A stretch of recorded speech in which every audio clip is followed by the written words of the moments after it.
Where we last left off, Izuku had rescued Ida from the hero killer Stain, but in order to succeed, Izuku turned into a werewolf and stopped Stain. But the beast was more stronger than what Izuku anticipated. He massacred Stain, ripping his tongue out of his mouth and basically ripping his chest to shreds to where a point bones and his organs were able to be seen without a sort of scoping. Izuku then bit Ida, and then he ran off into the forest and woke up to the next day and made his way to his future training camp to seek help. Mandalay was walking through the woods when she came across Izuku, but he was out of clothing. She walked up to him and asked, "Izuku, what happened?" Izuku would just stand there and then he would start to cry. Mandalay would then take him back to the camp, which was still in the progress of being built, but there was a locker room available for him to get some privacy and to get into some clothing. After a few minutes, Mandalay would give Izuku some water, and then she would ask again, "Izuku, what happened?" Izuku would stare at his reflection in the water, and Mandalay would say, "Do you remember anything?" Izuku continues to stare at the water, and in a flashback, he saw the beast in his reflection, and then it would go back to normal. Izuku would say, I remember falling with my back hurting." "Really? Does it hurt now?" asked Mandalay. "No, the pain is gone." "Okay, well, I'm gonna call the police so that they could take you to a hospital. Hopefully they could take you back home as well." Mandalay leaves the room, and Izuku continuously being confused and disgusted. While Izuku continues to stare at the reflection in the water, he gets a flashback to when he was that hulking creature, when Stain stabbed him in his left arm. The flashback ended and Izuku looked away from his reflection to the spot where Stain had supposedly stabbed him, but there was nothing there. There was no stab wound, there was no scar. Izuku continues to stare at his arm and he says, "Hey, Wolfie?" "Yes." "Did I bite anyone?" "Yes. You bit your friend, hoping to make him stronger, Tenya Ida. I gotta say that even though you weren't in much control of your actions last night, you were still worried for him. But why don't I feel the same? I feel like something's different about me. I'm sure your mind is still processing everything that had just happened. Just try to stay calm, okay? But what about the fall? My back, my arm, how is it all healed?" The full moon grants you enhanced abilities and a fast healing factor, but before you were able to witness that for yourself, the beast awoken within you.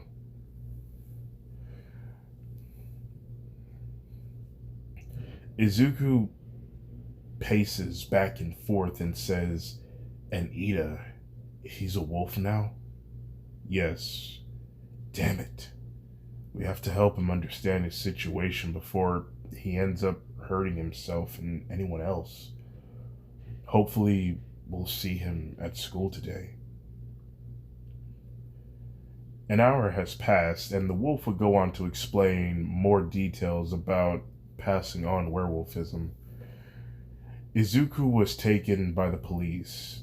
They explained that there was a missing report on Izuku a few hours ago, but now that they found him, that they can drop it. The police would ask Izuku if he was alright and if he could remember anything at all, and Izuku would be quiet.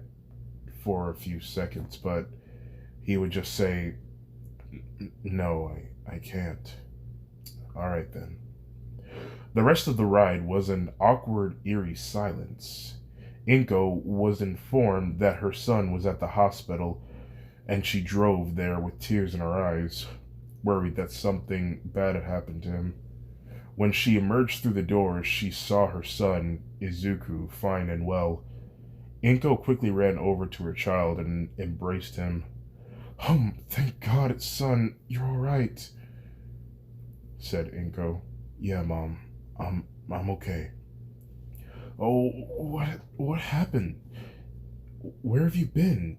Your friends didn't know, and they had this look of distraughtness when I asked them when's the last time they saw you." "Son, what happened?" Izuku huffs while looking to the ground, and he said, "Mom, there's a beast inside me." What? What do you mean by that?" Izuku goes on to explain his situation to his mother. How when there is a full moon, and when he looks at the moon, he loses control. Inko's eyes started to water as she was in so much disbelief of what she was hearing, and her son being involved in Stain's situation. So then that means the police are looking for you. After the hero killer was found, he was maimed. They described his condition on the news. You're saying that was you, son? Izuku regretfully nods his head, saying yes, and Inko sat down. She then let out a loud sigh and said, "So, what are you going to do, son?" I gotta go tell the police and let them know that it was me. I'll confess and own up to the consequences." Izuku thinks for a second, and he says to himself, "But what about Ida? If he has werewolfism, I can't help him if I'm behind bars. And what if they take him away and what would they do to him? Will they experiment on him? This is all too much." Inko then placed a hand on her son's shoulder, and she says, "I'll be there with you every step of the way." Izuku smiles, and soon after, Izuku went to the police and explained the situation, confessing to everything. But for some reason, they didn't believe him. One of the officers said, "Kid, you don't need to lie to us to take the fall for the real culprit." Izuku assures the police officer that he is telling the truth, and that even after telling them what had happened, he then, to them, it doesn't sound believable. The police officer then told the mother and son to leave. Outside, Izuku was frustrated that the police didn't believe him, and he felt unsure of what to do. He sat down with a huff on the ground and said, "I don't get how they could not believe me. It doesn't make sense." "Son, I don't know. Maybe there's just not enough evidence or something for them to do anything." "You want to know what I think, Mom? I think that they're so happy that the hero killer is finally in their custody that they're willing to turn the other cheek and ignore the fact that someone almost killed him." "Son, just calm down. Now look, you tried to tell them the truth. If there's a chance that they do end up believing you, they can't hold the fact against you that you tried to do the right thing and turn yourself in. So please, son, just calm down. Don't feel bad." Izuku then starts tearing up. He lets out a few breaths of air and says, "It's just I'm scared, Mom. I literally turn into a monster when there's a full moon." I could have attacked the wrong person. But you didn't. When you took down Stain, you didn't hurt anyone else, as far as the news said. No one has even seen you. You need more time. Right now, you gotta look forward, son, not back. You're not facing this alone. Izuku takes a deep breath and says, "You're right. It's about time I go to school too." "Okay, great. Now, come on." Izuku then gets up and the two leave, but the thought still floods Izuku's mind. Izuku makes it to school. Walking down the hall, he comes across Bakugo and Shoto. They both meet in the middle, and Bakugo says, "Izuku, you're alright." "Dude, was that you last night?" Izuku grudges to say, "Yeah, it was me." Shoto then says, "Man, Izuku, you were so big and ferocious and intimidating. What happened?" "I'll tell you about it later, alright?" Soon after, Izuku came across Yaoyorozu and Uraraka. They run up to Izuku and they hug him, happy that he's okay. Yaoyorozu says, "Oh man, Izuku, are you okay? The two boys told us what happened last night. You changed. Did the contact lenses not work very long?" "No, they worked. They were just knocked out of place. But I'll tell y'all about it probably at lunch. Right now, we need to get to class." They all saw the look in Izuku's eyes. They felt sorry for him. Uraraka says, "Okay, but please talk to us when you feel like it." "I will. Now come on, we gotta go." Soon they make it to class. As they enter, they hear the others reminiscing about Stain's condition. "I heard whoever did it was big and bad. Could it be possible that it's a new villain? Well, I don't know, but the way that it left its mark strikes fear into me." Izuku scoffs from the harsh words. Even though they don't know that they're talking about Izuku, it still irks his nerves. And to make things worse, Ida was not at his seat. Izuku grew more and more concerned, but then he was comforted by his closest friends telling him that it's all okay. It's hard, but Izuku managed to put on a smile for them. After a minute, Aizawa entered the room. He had a distracted look on his face. For a millisecond, he glared at Izuku. And Izuku was the only one who saw it. He then says, "Good morning, class." "Good morning, Mr. Aizawa. So I take it you all heard about what happened to the hero killer. Whoever did this to him almost killed him. Well, he's still alive, but he'll be on life support for the rest of his life. But whoever did it is a big threat to us. We need to keep our eyes peeled." Izuku does his best to not look suspicious, but it's so hard because even his teacher is calling him a threat. Anyway, in about a week, we have a camping trip coming up. But before that, there are going to be two important exams in order for you to attend this camping trip. And that's the written exam and the practical exam. If you fail one of them, if you fail one of those exams, you won't be able to attend the camping trip. So be sure to study and don't slack off. Suddenly, the classroom door bursts open, revealing Ida. When he opens it, the door hinges and gears knock out of place, and Ida cracked the wall when he opened the door.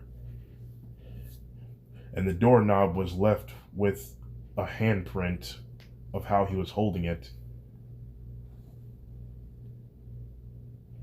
He then kneels down and whines, "Why do things keep breaking when I touch them?" "Ida, you're late, and you broke the door." "I'm sorry, Mr. Aizawa. I will get it fit." Suddenly, Ida saw Izuku and paused in mid-sentence. Getting his feet under him, he walks towards Izuku. He then kneeled down to Izuku's level and he says, "What did you do to me?" Ida, pal, how about we talk about this outside?" "No, tell me what you did to me right now." Izuku then got up and he grabbed Ida by his collar and dragged him outside while telling Aizawa that he needs to talk with Ida for a minute. Far away from their classroom door, the two talk amongst each other. "Mr. Midoriya, what did you do to me? I keep breaking things, everything that I touch. I can hear things, I can smell things from afar, and my head hurts." Ida was interrupted when Izuku grabbed him by the collar once again and said, "Ida, be quiet. Look, I tagged you, okay?" "Tagged? What do you mean you tagged me?" "I mean, I made you like me. Look, last night when I bit you, I gave you werewolfism. You know what that means? That means that you're stronger, which explains why you keep breaking things. You're faster, and your human senses are increased greatly than before. Look, I'm sorry. I never meant to do this to you. Well, at least not me in particular." "Well, can't you, take it away from me? I can't keep going like this." "Ida, listen. If you want to get rid of the werewolfism, then you'll need to kill me, or I might have to die in any sort of other circumstances." "What? I'm not doing that!" Shh, shh, shh, be quiet. "Look, I understand that this is all new to you, but look, I will explain it to you later. Right now, you have to understand this one thing, Ida. Compress the feelings that you have right now, and you'll be just fine. We need to go back to class. I'll help you later on during lunch, okay? But right now, we gotta go back, alright?" Ida just stands there silent for a few seconds. "Alright? Okay, I got it." They re-enter the classroom. When they go back in, some of the students start freaking out for they did not take any notes this semester. About 3 hours would pass, and the students went to their lunch hour. "Oh, hey, Midoriya. Before you go, I gotta talk to you," said Aizawa. Izuku continues to sit in the chair as he, Bakugo, and Shoto stare at each other, wishing him good luck. Soon, it was just Mr. Aizawa and Izuku alone in the classroom. Aizawa stands and he says, "Midoriya." "Yes, sir." "I take it you heard about what happened to the hero killer Stain." "I heard a few things." Aizawa then started walking towards Izuku, but slowly. Izuku could hear the pitter-patter of his footsteps from heel to toe. "You know, there were witnesses, about 2 or 3 of them, saying the same thing, that a wolf, that something that resembled a wolf man was fleeing the scene. And I remember that day on the bus where you said you change into a werewolf on a full moon. And it just so happens that last night was a full moon." Izuku sweats profusely. Aizawa then leaned in closer while both hands were on Izuku's desk.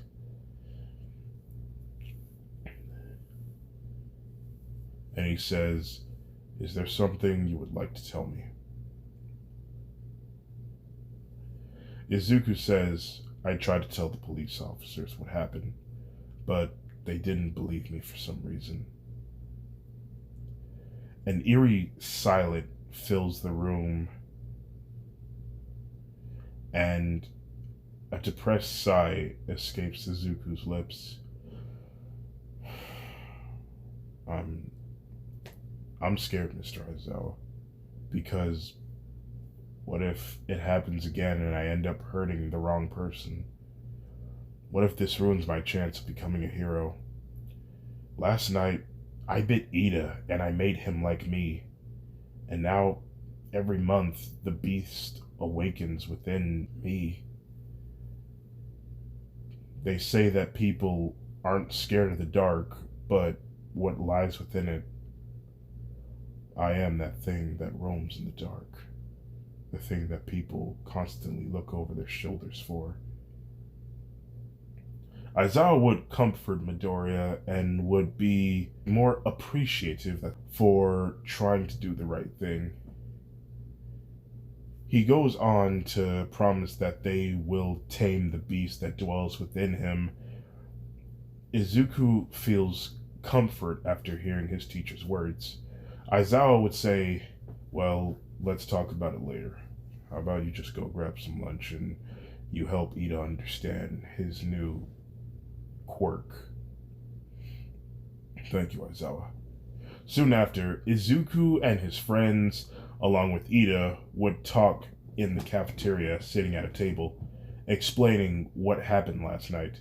Izuku would tell them as much as he can about his encounterment with Stain, only able to remember the fight that they had before Izuku fell and the context fell out of place. And Ida would fill in the rest, but obviously he had a hard time explaining because it was traumatizing. Ida says, and when I woke up, something was different with me. I can hear everything, I can smell everything, and I can see without my glasses. When I put them on, it's just blurry. I can't stop breaking things every time I touch them. It's like they're made out of wet toilet paper. Izuku would say, that's because you're part wolf now, Ida. Your physical attributes are increased greatly, and there's even a setting where you can actually sense danger. As he said that, Monoma tried to elbow Izuku on the side of his head, but Izuku moved quickly. He smacked his lunch tray out of his hands into the air. Izuku then grabbed Monoma by his arm and twisted it, made his way towards his back, and then he pinned him down against the table that they were sitting at. Monoma would say, "Hey, what the hell?" Izuku says, "You're going to need to be a lot more quicker than that if you're going to get the drop on me." "What? I was just passing by. Minding my own business. This is assault." A girl with orange hair would walk over and said, "No, you definitely were going to hit him first, Monoma. Anyway, I'm sorry if he gave you any trouble." "Let me go, you furry!" Izuku then lets go of Monoma and he takes 2 steps back and catches Monoma's lunch tray, along with the food and, surprisingly, his drink that he also caught back into its glass. Izuku then says, I'm sorry about that mix-up. I guess I'm just a little jumpy." Monoma would be very angered by this, and he would slap the lunch tray downwards out of Izuku's hand onto the floor, but in doing so, he made his dessert tray of pudding fly into his face. "Look what you made me do!" "Actually, you did that all on your own."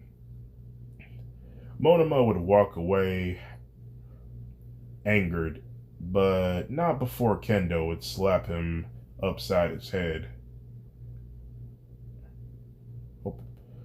Izuku sits back down, and Uraraka said, "Wow, Izuku, you held yourself pretty well in that position." "Well, it's something I have to cope with. Otherwise, I could have ended up hurting him. And the same thing goes for you, Ida. You could bench press a car if you wanted to. So, not only do you have to watch your temper, you have to learn to watch how you handle certain things. But How about the hearing and the smelling? Those are just things you're going to have to get used to, Ida. Now, I could train you on how to use them the right way, but if you're not interested, the best thing that you can do to free yourself from this is literally nothing. If you can go for a long time without using any of your abilities, you could grow a tolerancy to it, and you'll think that it was all in just your head. Shoto gets in the conversation saying, but Izuku, what about a full moon? If he looks at it, does he turn into a werewolf like you? Actually, no. Take the military example. You see, I am currently a 5-star general, while Ida is a E-1, which is a private, a low rank. Right now, Ida doesn't even have his own wolf form yet, which is why he needs to train to unlock it. In other words, become a E3, a private in first class. Then he gets it. So, Ida, would you like me to train you? Ida thinks for a second, and he accepts Izuku's help, and they would agree to meet at Dagoba Beach tomorrow. Yaoyorozu gets in the conversation and saying, wait, Izuku, what about what you said last night? The thing about the only way to pass on werewolfism is to survive an attack by one. You let Stain live, so is he a wolf like you and Ida? No, I only give it to people that I want to be in my pack. And last night, I'm pretty sure the beast wanted to kill Stain more than anything, but he spared him since he saw him as no longer a threat. He remembered Ida and wanting to make him stronger, just like me. Bakugo says, and after all that, are you really okay, Izuku? Izuku pauses for a second and says, yeah, I'm fine. After school, Izuku immediately went home, and when he entered the door, he was welcomed by his mother. He informed her that he isn't hungry and that he won't be needing dinner tonight. He walked to his room, curled up into his bed. As he dozes off into his elusive dream, he finds himself on the same cliff the first night that his wolf came back to him. But this time, down below was the beast's forest. He sits down on the edge of the cliff. Do you regret bringing me back into your life? From behind him, his wolf approaches. And Izuku said, of course I don't. And trust me, I don't blame you for anything that is happening. You were there to help me every step of the way. I look to you for guidance. And if I lose you again, I would most likely lose myself. Besides, this is just a new obstacle, a new reason to get stronger mentally. Our only concern right now is Ida and the beast. We have to teach Ida on how to control his abilities and make a way for me to gain control of the beast. The wolf says, well, the best advice I could give you, Izuku, is just welcome the beast. It is a part of you, and you are a part of it. Izuku smiles, and we skip to the next day. Izuku meets Ida down by the beach. It was messy, and Izuku saw this place as the perfect opportunity to train Ida. It was tough for him at first, but eventually he would actually get the hang of it. And about a day before the written exams, Ida would actually clean the beach. And he would actually unlock his werewolf transformation, which is a gray wolf, just like Izuku. Great job, Ida. You really did a great thing here. Thank you, Midoriya. I couldn't have done it without you.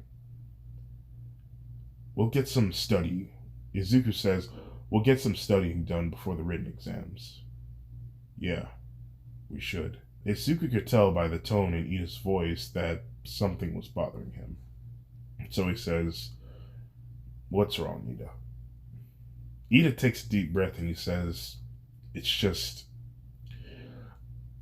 I think about that night every day. You shouldn't be, you shouldn't be in that situation you were in. You shouldn't have been in that situation you were in if I wasn't so selfish. If I wasn't set out for revenge, you wouldn't have did what you did to cause your traumatization. I'm such a fool. Stan was right about me. I'm a fake, and I'll never be a great hero. I'm sorry, Midoriya. Ida sat down on top of a run-down car, and Izuku sat next to him.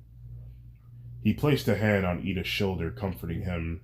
He says, Ida, let me ask you something.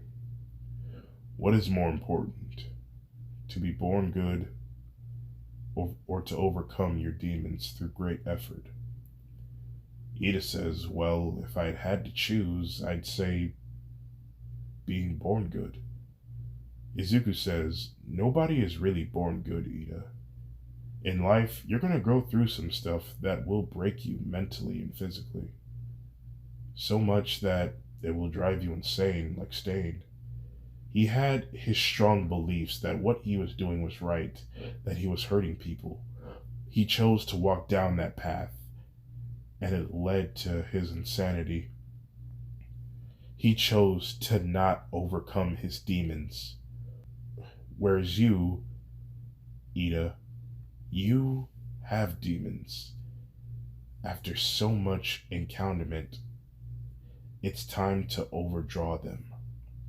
It's time for you to let go of what happened and focus on your future, to grow strong, to be better, to be wiser, to become the next Ingenium. Take your brother's name with pride and make him proud. A serious face comes across Ida, and he stands up and looks to the sky and says, I'll make him proud. As a tear runs down his face and the wind blows it away. It's time for the written exam, and everyone is asking Izuku if he's alright, and Izuku would actually be fine, but he does tell them that he fears to look up at a moon, even if it's just a simple crescent moon, but he is fine. Everything would go everything would go as normal, like in the show. Like Yaoyorozu would teach a few of her classmates, help them study. Everyone would do good on the written exam, and then it was time for the practical exam.